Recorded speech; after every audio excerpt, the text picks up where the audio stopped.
Well, again, good afternoon, everyone. This is Alicia Register. I'll be leading the meeting today. So, welcome.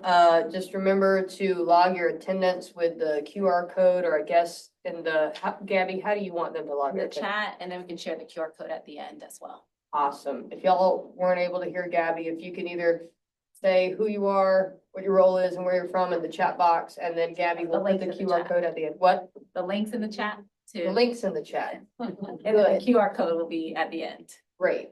Awesome. Thank you. QR code will be at the end. Okay. All right. Well, if everyone has had a chance to review the July 2024 minutes, then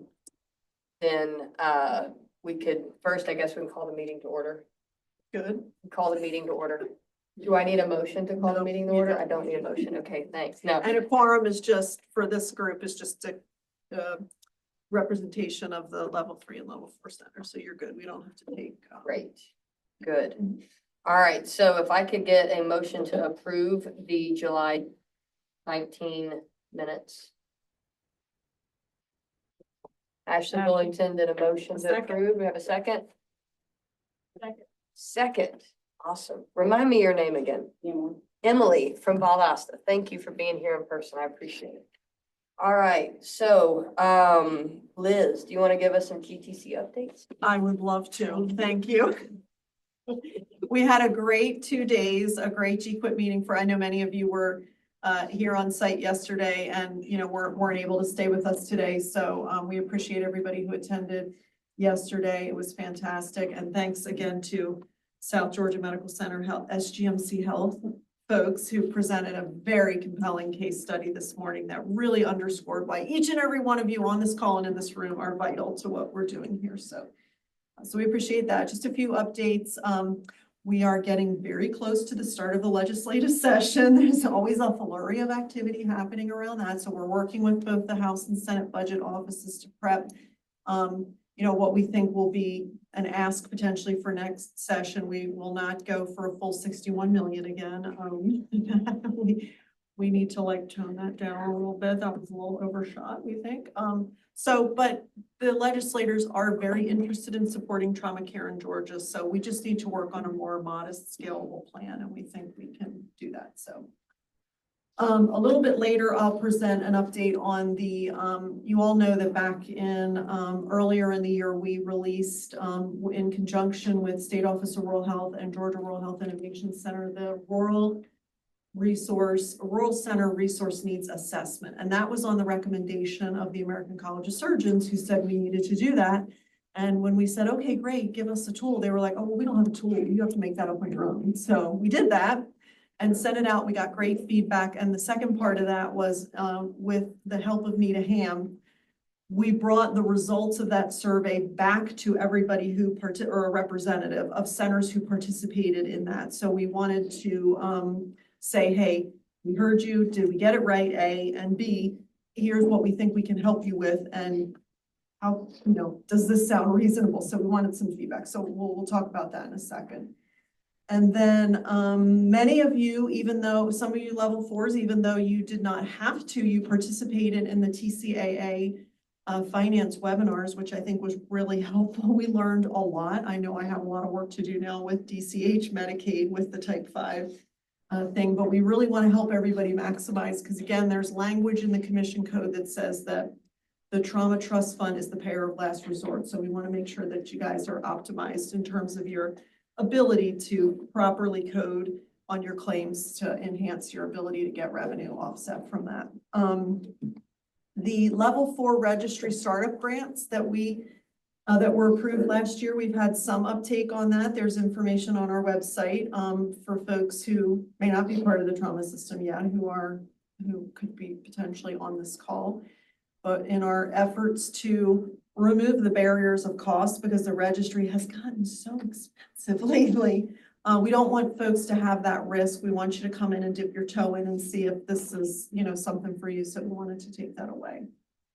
And then Gabby is leading an effort to get some stakeholders together to look at the pay for performance criteria. We know there's a lot of angst around all this meeting participation. So we're going to model sort of what Michigan does and do like a tiered approach to your meeting attendance. So it's not all or none. So there's not like all this jeopardy for like 3 people having to attend one meeting. So like if one person doesn't go, you lose everything, you know?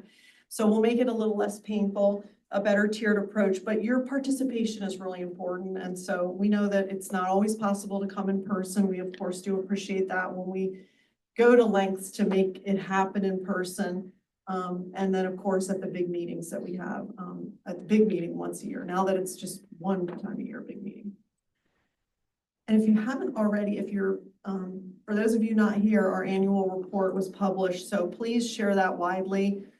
We had hard copies yesterday and today, and I'm certainly happy to send those out to you, but a lot of the work that is in those reports is a result of what you guys are doing. So please brag on that to your administration because they need to see that your work actually does result in major benefit to the system, so.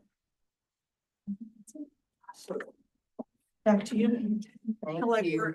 we're news anchor. I know. To Alicia for the weather. Yeah. Sunny skies. Yeah.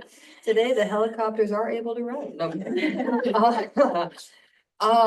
Thank you, okay, so, we'll move on to old business. Courtney, do you want to give us, I know you already did this earlier with the GTC meeting, but the update on March pause. The biggest thing is that we do have a vendor that we're interested in. I need to get Liz and Dr. Ashley with him to see if what I think is a good concept, they think is a good concept, because I would like for us to develop a trauma commission platform and put a whole bunch of stuff on. But then I've got to get back with you and Dr. Patterson, see if y'all still willing to do the lectures and to get this person want to come from you as opposed to the other. I mean, I've seen some of his work. Damien and Booking him have worked with him in the past, and he's done really good stuff. So I'm interested in getting that done. The other thing I would really like is, you know, we've got that money, we need to spend some of it. Liz is kicking me in really soft and tender spots. I'm going farther than that. But You stepped on my foot today, so. I think she heard her foot, my putting her foot in her mouth. I'm just not real sure. But anyway, where I would like to do is for y'all to let me know what equipment, if you're willing to teach these classes, what equipment do you need? And we'll go ahead and start buying equipment. And I know some folks thought some of the equipment we bought was more than they wanted. And if it's no more than they want, I don't want to buy it. I don't want to buy something they don't need, but there's some of the stuff that's very. Be talking to the simplistic. mic just to make sure they can hear you online. Just because we got a lot of online people, actually. That not better. It might not be on. Check, make sure that mic's. We find one at once. I think that one turns on the back. So that was ours a while ago.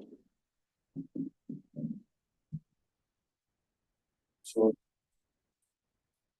folks who are interested in doing this training will let us know what equipment they think is the minimum set of equipment.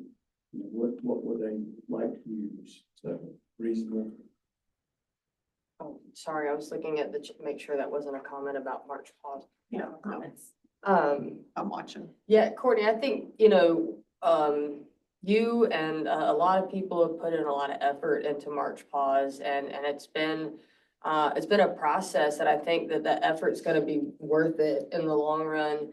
I know we just want to make sure that we're keeping the main thing, and that we're going to make a course that's worthwhile, that's going to be effective, that's going to really help reach that goal of educating and training for real situations, and not just doing a course that already exists, but something that people really feel like is impactful and is worth their while time-wise, because you know that's always a struggle that we've had with our TDDC, and then also like all the March pause pilot courses, like the 3 pilot courses we did, like we didn't have any actual providers come. It was always like EMS and nurses, which is great, but like if we're teaching like procedural skills, then like the people doing the procedures need to be there. And so I think at some point we're gonna have to regroup and figure out like how can we, like, why are providers not coming, and how can we make it where they do come,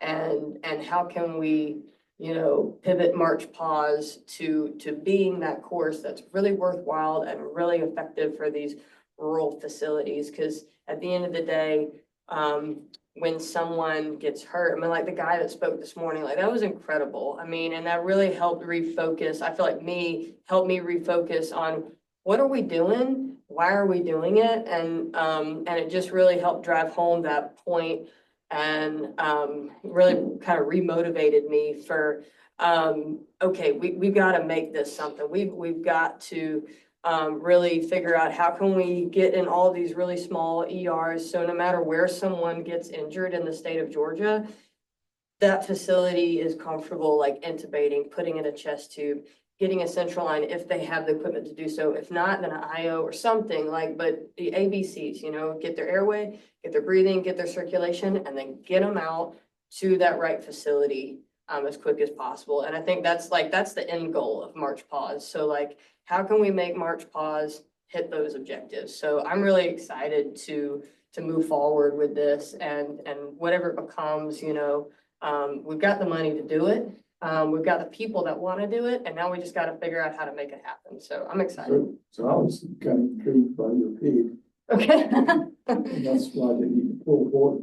That's right. You went with the You know what chicken. happened to my Or Wilbur. But, and the correct course, that's extraordinarily cost efficient. I don't know how many folks feel comfortable about the way, you grew up on a farm. So that might be a better way to do it. I don't know, than the big mannequin. I don't know. It may be different. Maybe you don't need to buy that piece of equipment. The way you did it with fire equipment, everything is great. But the problem I see is it's going to be very labor intensive to go to all these small ERs and try to catch every one of the providers there. And that might be the only way it will happen. I don't know. Because I find it very difficult to get ER physicians to, they work a lot and their time off is very valuable to them. I get that they're trying to have a life. And some of them work 2 or 3 jobs because they got 2 or 3 wives. So, I'm just telling the truth. I've been around rural ERs for a long time. And you got these guys who are trying to make extra money because they got a couple of alimony checks and children budget. And so trying to get them to give some of their time off is very difficult. No, you make a good point in that a lot of people that staff rural ERs, they don't only work at that one facility. So scheduling can be a challenge on getting them there. One thing I could see helping with that is maybe whoever, like if there's a staffing group that they're all, or a lot of them are staffed by, maybe having some sort of influence by that group saying like, hey, we want you to participate in something like this. And then maybe like something that was thrown out when we did the course at Phoebe Worth and Sylvester, there was some of the trauma staff from Phoebe Putney, like their admin was there and they said, hey, we know of 2, I won't say it because it's a record a call, but hey, we know of 2 facilities that transfer patients to Phoebe Putney and gunshot to the chest. They were intubated, but they didn't have a chest tube because the provider there didn't feel comfortable doing it. And so even though you may be licensed or credentialed to do it, if the last time you did it was 6 years ago, then yeah, you may not feel comfortable doing it. And so that's where we want to come in. That's where we want to say, okay, well, let's get you there. Let's help you feel comfortable. And so maybe we could use even like cases that are in the trauma registry and be kind of more maybe like from a PI angle, like, okay, this is a case that happened and you're not in trouble, but let's help you improve, opportunities for improvement is what we always talk about. So maybe that's a way we can target where to go and what they need help with. So maybe even it doesn't have to be like the same course every time. It can be tailored and focused and have enough planning in advance to say, okay, what do you want help with? What do you want us to spend more time focusing on? And I think another thing that we had really good feedback from on that PIG course that we did was we used equipment that they were familiar with, that they would really actually be using. And that way they're familiar with it when they really need it. And it's not like, well, I remember we did this, but that's not what I'm looking at in front of me. So I think that was helpful. But again, we can have more conversations about this in a March pause, like focus group. But I do think that there is so much potential and there's definitely a need, and we just need to like reorganize. So I'm excited to see where it goes, and thank you for all of the work that you put into doing it. So Well, I'm apologize, I'm embarrassed, it could have been finished years ago, and I changed jobs and that got a little bit more than I thought it was. But anyway, maybe we can pick up a bit. absolutely, I think so.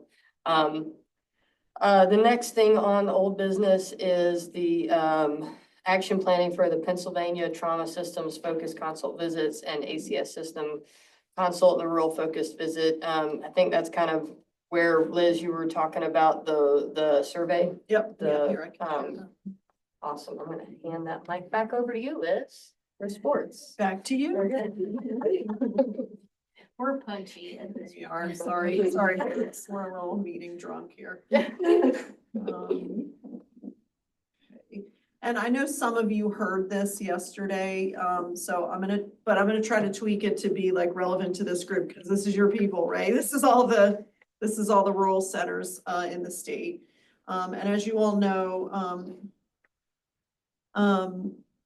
this was a joint effort, right? We certainly couldn't have done this alone, and appreciate Nita Ham. And I love that she's now in the executive director role for State Office of Rural Health. It's been a long time coming. So, and the partnership, I think, is just going to get much better from here. So, so I feel like we're really going to be able to make some really good progress here.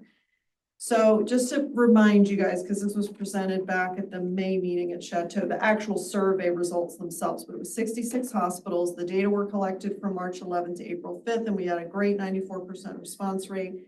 And Chris Scoggins from GRIC actually presented all of that data to you. Now, just to summarize, because again, we're not gonna go back into that survey. We're gonna talk about, we actually brought the survey results back to the group of participants because we wanted to know, like, hey, did we hear you correctly? And are we making, are these decisions good? How do you want us to meet your needs? Because we heard you loud and clear. So 82% were non-trauma centers. So most of them were not you guys in the room or on the call. And almost half had less than 25 beds. So we're talking about mostly critical access hospitals here. And then again, almost a little over half had fewer than 10 ED beds, and 87% weren't even admitting trauma patients. So these are mostly people who are not doing, by and large, trauma. So most of the questions in the actual survey focused on provider coverage, staffing.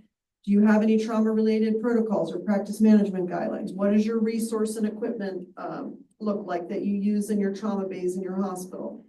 What's the status of your participation in EMSC, the pediatric readiness? And so we brought all that, but we did 2 webinars on November 4th and November 7th. So literally this is all hot off the press, where we brought this back to them. We did the audience response system, the Mentimeter, and so we picked out a few select things. And this was one of them, because I think when we got this back, we were a little surprised that, like, while most people did have blood and fluid warmers, and I think for context, because this is hospital folks, we're speaking mostly to inline blood and fluid warming, right? We're not just talking about your bag is sitting on, because that's like more relevant in the EMS environment. And then what would be a barrier to like having tourniquets, you know? So we asked about the blood, what the barriers were. And while everybody universally, reported that it was cost, and of those who had them said cost was initially a barrier, but then they were able to overcome that and got them. But many said the units they have were old and are sitting in a corner somewhere, and or nobody knows how to use them. So that's a problem too. So we need to help folks figure out how to use what they have.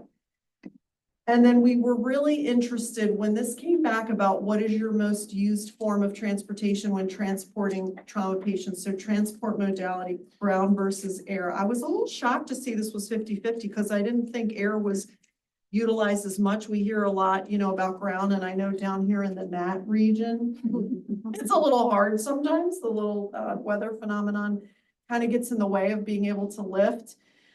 So we wanted to tease that out a little bit and find out what was the primary driver. Was it really that the patient really needed air because they were that sick? Or was it, what we had kind of an inkling of is because was ground not available? And sure enough, we got 28 responses to this, and 19 of them said that the ground unit was either not available or delayed, so they had to use there because they had no other option. There were a smattering of others, and then some of y'all are traveling really long distances. Some of the folks who completed the survey were like over 150 miles to a trauma center, so that's definitely going to be a driver behind that.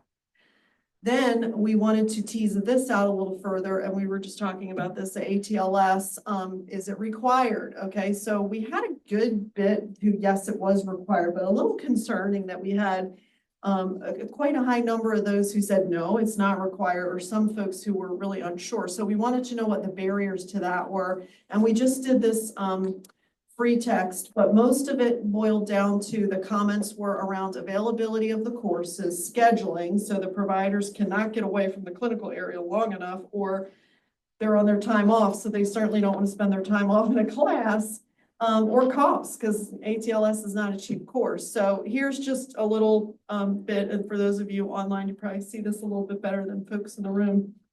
But even the folks that said that there weren't barriers, I'm so glad we did the free text, because some of them just said that some docs are just difficult to adjust their schedule to be able to attend classes. So maybe they're not keeping up with it regularly.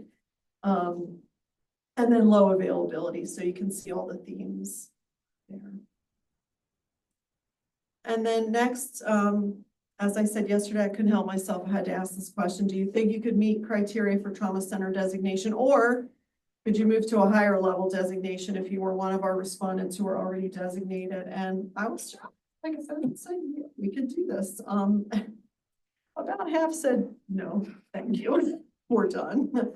And then we wanted to know what has prevented you from pursuing a higher level, from either getting designated or pursuing a higher level of trauma verification or designation. And the money always comes into it. So, and this is probably mostly around staffing. You'll see we have some free text comments in there, because at some level you need someone to abstract data, right? That's not, no, FTEs are not getting cheaper. This is becoming harder and harder to fund. I'm really so pleased now that you all are at least getting a bigger share of pie for your readiness now, where we really took everybody to that formula of, I think we're at 9 cents on the dollar now. And so your level 3s, you guys bumped up quite a bit. And 4s, we don't have the strongest readiness data yet, but we were able to at least do that at 50%. So you're at 40,000 base for your readiness. And then general surgery involvement. So I surely understand for those respondents who are level 4 centers, the big jump for you is going to be adding that surgical complement. That's just going to be impossible if you can't recruit surgeons, or you have someone who just doesn't want to do trauma. Like we know a lot of folks just don't want to do that. And then other physician support is mostly around the subspecialists. And we heard that loud and clear, that folks say that they just cannot attract subspecialists to their area. So then we wanted to know what would be most helpful in supporting you to determine if trauma center designation or upgrade is feasible. And we know this might not be for everybody, and maybe we can do some kind of, like, if you don't want to be designated, maybe you could be like a participating center or something. Maybe that gets you access to grants and education or something, so we know what's happening. So we got 20 responses on that, and the themes were around cost, again, is a big thing, and then resources. So they wanted to know about funding and grants. We talked a little bit about the registry startup grants that were available. They struggle with attracting subspecialists, not even related to trauma, but other subspecialists that you need in the rural areas. And then data entry, like who's going to do that? And then training, just being able to educate folks on what they need. And here's just a smattering again of some of the, you can see Colquitt was present on the call, and they said, we tried a few years ago and we put it on hold, and then they're restarting the process this year. So, you know, and then C-suite, like if your high level administrators aren't interested, and it's gonna be really hard to kind of move that. So, you know, and then you see they're just not feasible for us, right? For whatever reason. So anything pique your interest in there? It's just they're so forthcoming. Mm-hmm. No, I just was trying to read through them, but I think they all kind of have that common theme of we'd like to, but it's either finance or buy-in. Yes, yeah. And we can help with a lot of that. We can't erase all of it at some level. You have to, if you're going to do it, you got to make that commitment. I can bridge it and make it a little bit easier so there's not so much. So now we get into the training, and we wanted to know what type, and if you look at the categories down the bottom, There's some sort of competency-based procedural stuff like tourniquet, airway, chest tube, pelvic binder. But then there's more of the critical thinking, like the principles of trauma resuscitation and their current standards for the care of critically injured trauma patients and management of the complex polytrauma. And I was really shocked that I would categorize this as mostly people wanted to know the critical thinking component, how to do that. It's not that they didn't want to know procedural things and competency and practice, but they really want to understand, I think, the why. And trauma is just not as cookbook as like stroke and STEMI. So it's a little harder. You don't know what you have in front of you. So, so then here's the magic question. How do we meet your education? What's the best way to meet these educational needs? Now, this is for your ED staff. And so this was multiple choice. So we bucketed these into, do you want us to come to you for small team-based and scenario-based educational experiences? Do you want virtual interactive scenario-based? You know, we got folks who like to play on video. They love the virtual thing, right? So we wanted to see if we could appeal to them. And then recorded videos targeting each training need. And then you come to us or you come to a regional thing. And by and large, folks wanted the smaller, like we just talked about. This really supports what you just said. They want to come to the scenario-based educational experiences. But then some were happy with the virtual interactive. I think what they want to do is not be talked at. They want to have the opportunity to have some dialogue and learn, and you know, whatever way we can do that. So how often can you spare ED nursing and ancillary staff to attend? Well, you see one person said we just can't, right? I mean, we appreciate that. We need to know, like, if you're in crisis, you can't. I was shocked that some folks said quarterly, because you know, it's like pulling teeth to get folks at classes and get them to sign up for classes. So I think, like, if you take who said quarterly and twice annually, if we could just do annually, I think we'd be great. Now we just got to figure out how to package it up and get it out there in the best way. Now, this is what you just talked to, Dr. Register, is the ED physicians, right? Because if we cannot get those physicians there. So again, still the similar responses, they wanted more small team-based, scenario-based educational experiences, a little bit less on the virtual learning. It seems like people don't, Courtney, maybe we need to take this aside for the video. It seems like they're not interested in video recording. I think many of the hospitals have gone to mandatory education by video, and it's just like, it almost lulls you into this. You just start clicking things even though you haven't really learned it.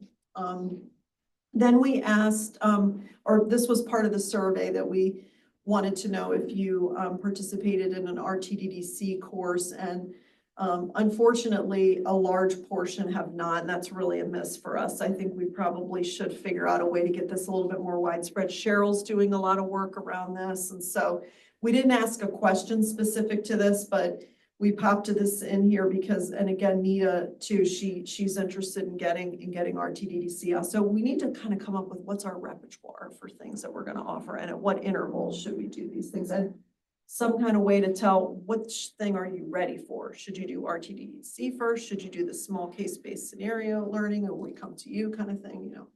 Then at the end, we asked, you know, was there something we didn't hit on in the survey that you think is important? Like, what did we miss? So we can't get everything right. And then I just highlighted a couple things here. And I think the top one where it says, as rural hospital, the main barriers to a lot of programs comes down to the resources. And they want partnerships with larger facilities, right? None of us can do this all alone. And the ability to share resources like data abstractors and then platelets, because when we did the survey, we found out it was great news that everybody had PAC cells. Less people had FFP, but still pretty good, but almost nobody, or just a few centers, probably some of the trauma centers that responded had platelets, probably because of the expense of that.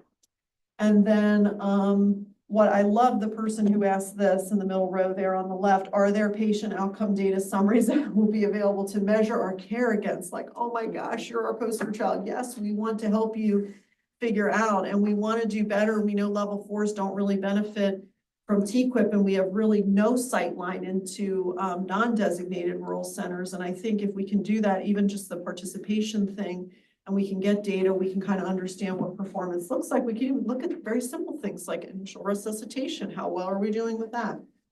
And then this really broke my heart when somebody said our level 4 is going away in the future. No, I want to give you all a hug right now. You're not going away. We're keeping you. And you're just not in the gray book criteria. I hate to say it. I think it was just an oversight on the ACS's part. And do you have any comments on that? Yeah, absolutely. So I think that as the, on a national level, the COT is developing a rural COT that's made up of rural trauma surgeons. And I think as that gets more developed, which, we all know that's going to take a long time. In all reality, it'd be at least a few years at best. But I think as that gets developed, I really think we're going to see more rural trauma surgeons or rural, ER physicians coming in to like be the site evaluators for rural facilities. So then, there's such a disconnect between like someone that's at a really academic level 1 coming into a rural level 4. We just work differently, and it's just hard. And I know personally, I felt that when I was going through my own ACS consult visits. I think they were definitely worthwhile, but I think it'll be even better once we can have more rural trauma experts leading that. And so I think we'll see over the next few years a lot more connection between the ACS and level 4s. And I think overall that will then show improvement in mortality in rural trauma patients. So I'm excited. I think there's a lot of ground to cover, but that just means there's a lot of opportunities to improve our trauma care in rural areas. Yeah, and I think, and you'll see here too, another thing is the cost thing. I think our level 3 cost data is actually pretty good. I think we have a little ways to go again with the level 4 data, but we do have some data out there on the cost, and that seems to be what people were kind of interested in. And then somebody wanted to know the common barrier to designation. I would say what was true like 15 years ago is still true now. It's performance improvement. That's what sets you apart from the person who does not have the shingle, is that you have a rigorous duty to look at your cases introspectively and say, what could we have done differently? And for those of you who were at GQuip yesterday, when you saw that, it was like, come to the confessional and talk about what we could have done differently. And so just for next steps, we're so grateful for all of you, and that extends to folks who aren't in the system yet, but are coming to the table to help us work on how we take care of trauma patients better. We have grant programs in place now. We look for your ideas because we're getting a little glimpse of the barriers, but I feel like this is just the tip of the iceberg. We don't know what's below the surface of the water yet. Small facility-based educational efforts seem like they will work best based on the feedback that we got. And we will need support from the higher level centers to take this. I think level 3 to 4 and like the work group that you guys have set up now is really good. Because again, you need to hear it from your colleagues. You don't need the level 1 folks coming in and telling you how to do it. It's just a different beast. So, and I think that's it, unless anybody has any questions or any dialogue. So one of my questions is, at least 3 of these dealt with transportation. Did you get a sense of that is across the board, or are there areas of the state that have a problem and other areas that don't? Yeah, that's a great question, but we don't know who the respondents were. So, the survey was just, is this an issue for you? And you remember, and I can send out the full survey again, just because like, if you're like me, if you didn't look at it after breakfast, you're not going to remember it today. But we asked about distance, and then we asked about time, how long you wait, and not an insignificant amount. Again, we're over 150 miles, and some were waiting over an hour to 2 hours for EMS. So if you add the distance plus the time waiting for them to get there, I think we are dealing with a lot that are. And one of the responses was on time waiting for EMS response transfer was, I think the average was like 30 minutes. Well, that doesn't seem too bad. Well, it was 30 to 60 was the thing, and there's a big difference between the 30 to 60, and yeah. particularly when you look at it, if that's the average, then you don't know what the outliers are. Yes, exactly. Good comment. Anything else? Yeah, I mean, all of that information is so helpful. And so I just look forward to what we can take from that information. And then again, just tailor solutions to these rural facilities. All right, so, is Rachel Hand or Miss Smith on the, or Miss, sorry, not, I don't know why I said Smith, Mathis, on the call? Oh, Christy, yeah. Yeah, for the I Trauma saw Connections Christy. Group update. Hey, Dr. Register, it's Rachel. Can you hear me? And thank you. Hey, no problem. All right. So just to give you a little summary, our Trauma Connections group did meet over the last 3 months. We've had a really good attendance. We average about 12 people per month, so that's good. Typically, our meetings just consist of like general questions and discussion. And so our general discussion topics included things related to transport times and tracking, how we go about tracking those, and what timestamps we are each tracking. We discussed some of the progress of the level 4 standards, which you already alluded to, so I'm not going to lean into that one too much. We know that those are being looked at and thought of to be in creation, so we'll see what happens in the beginning of next year when they send out for some feedback from the centers. We discuss some monthly trauma recognition processes that each of the various centers conduct with their staff in order to give their staff kudos for a job well done. We discuss some collaborative documentation improvement opportunities. That seems to be a common thread throughout many of the lower level trauma centers, in the sense that, missed documentation. So we were just talking about how we track it, how we monitor it, how we follow up on it, how we provide feedback to the staff to try and improve it. Nobody seems to have the one true end all be all answer. So we each just kind of take it and build on what each other's doing, I think, to improve that. We discuss some recertification and redesignation and consultative visits coming up. EMS training, what we do for that, how we track it, what types of education we offer to our EMS partners in our communities. We discussed the use of hemobanks in the trauma bays, and also the use of power automation in building and handling some of the more repetitive type actions within our roles. We discussed different activation criteria related to falls with obvious hip involvement, who activates on those patients, who doesn't, and the rationales behind it. We had discussed that October 23rd summit for the level 3 and level 4s, summit that was held from, forgive me if I get this wrong, what was it, the STN? Or whatever entity held that. I'm sorry. My brain is foggy right now. We also discussed a repository for the level 3 and level 4 documents to share. No set place was decided upon in our group, but we did talk about how that repository may be coming about from Cheryl's work on the foundation's websites, which we heard a lot about yesterday. So we'll share some more information related to that at our upcoming meeting in December. We did exchange some materials amongst the members of the group related to TPM job descriptions and then trauma chart audit forms.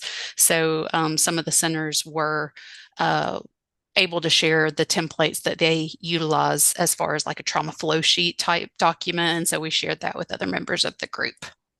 That was pretty much the gist of it. Our next meeting is on December the 18th. And if anyone is not receiving the invitations to that meeting and would like to, please reach out to either myself, Rachel Hand, or Christy Mathis, and we'll get you added. And that's all that I have. Thank you so much, Rachel. A lot of good things coming out of that group. So we appreciate all the efforts that you and Christy have made. Anybody else have anything on old business? Not, we'll move on to new business, which is approving the 2025 meeting dates. And Gabby, yes, awesome, you're wonderful. She has those up. So just for those listening, it's Friday, January 17th, Friday, April 25th, Friday, July 18th, and then a year from now, Thursday, November 20th. I don't know why is it, or I guess because it's in person here in Cordial, all the others are Zoom.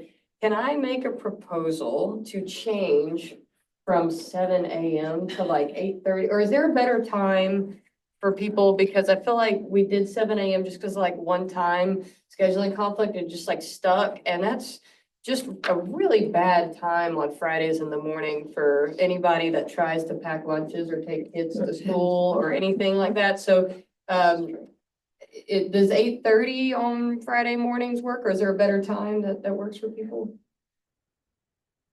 Put it in the chat if you're online. 8:30 is great. I second that, yeah. Awesome. Can 8:30 we, works. so it sounds like we had a motion and a second to that motion. So can we approve? We will now have these same dates, but at 8:30. And they'll still be Zoom, the first three in January, April, and July, and then November 20th will still be in person in Cordial. And that one will be 2. All right, great. I think that is it. The project track access to specialty care.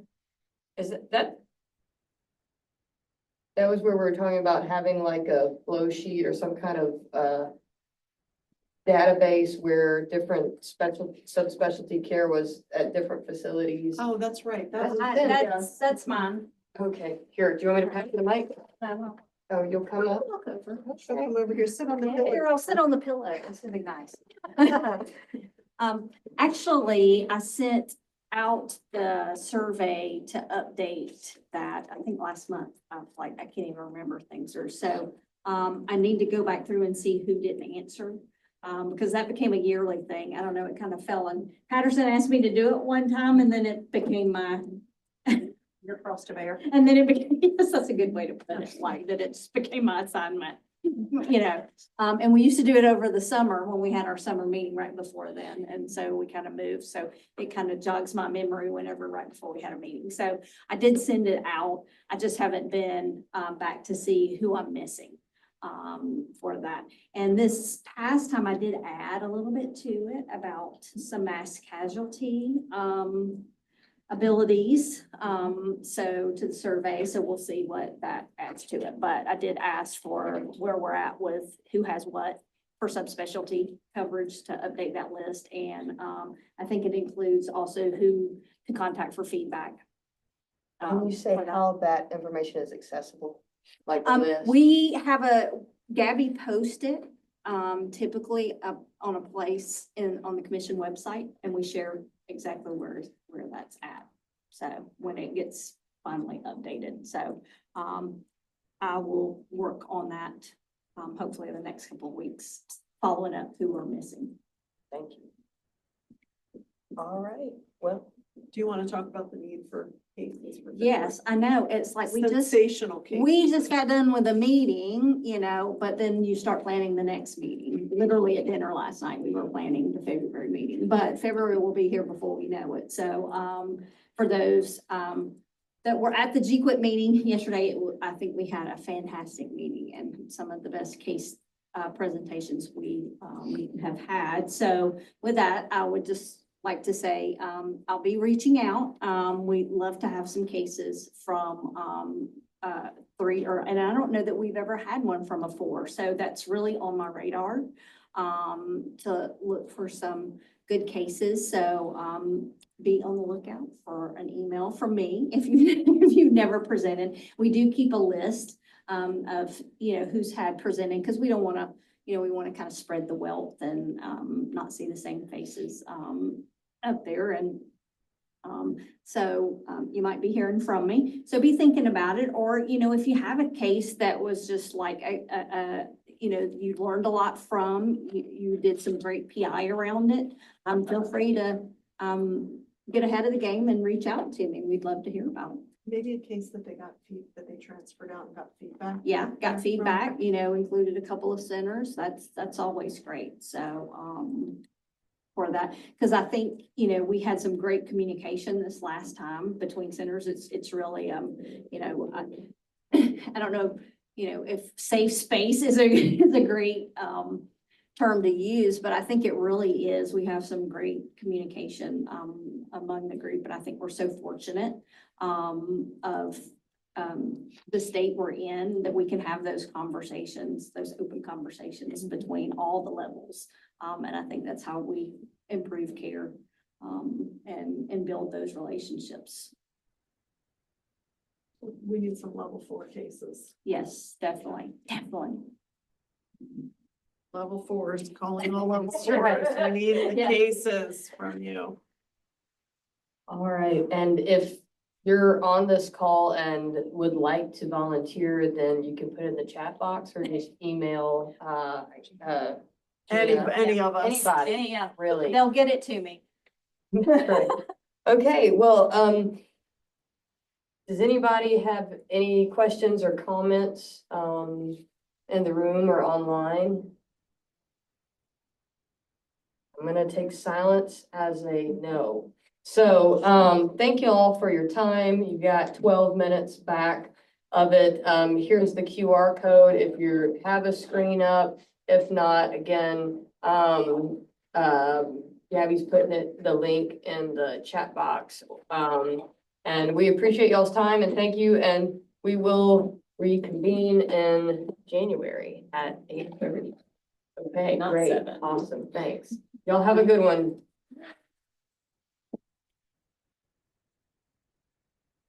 No.